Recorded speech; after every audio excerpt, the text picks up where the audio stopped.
Why are natural flavors bad? Because these mixtures contain more than 100 different chemicals in addition to the original flavor source.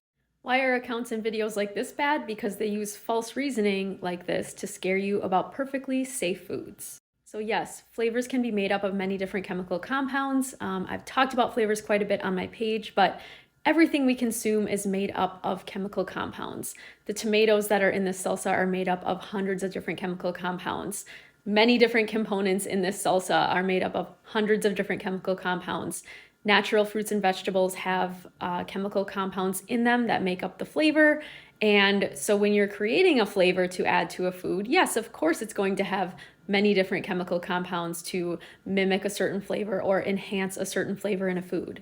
In no way does that make it bad. And if you were to use that reasoning for everything you consume, you wouldn't be able to eat very many things because, like I said, natural fruits and vegetables are made up of hundreds of different compounds. So that is false reasoning, and to say that that's a reason why something is bad makes entirely no scientific sense. Please don't listen to people using false reasoning like this.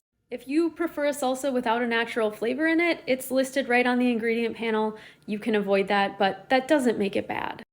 Herdez has a few different preservatives that, again, is not necessary. Okay, so the statement that preservatives are not necessary, I hear quite often, and I guess it depends on what your definition is for necessary, but in many cases, preservatives are helping to make food stay safer for longer. Therefore, it can be shipped longer distances. It can, sit on the store shelf for longer, be more accessible to more people. And if it lasts longer, you're creating less food waste as well. All right, so what preservatives do we have in here? So there's calcium chloride, in parentheses, it says firming, which is what this does. So it helps to firm up the vegetables in there, the tomatoes in there, to make it a more firm texture. If you like mushier salsa, mushier tomatoes, go ahead and buy one without that, but this isn't making it bad or worse than one that doesn't have it. The second one in there is citric acid.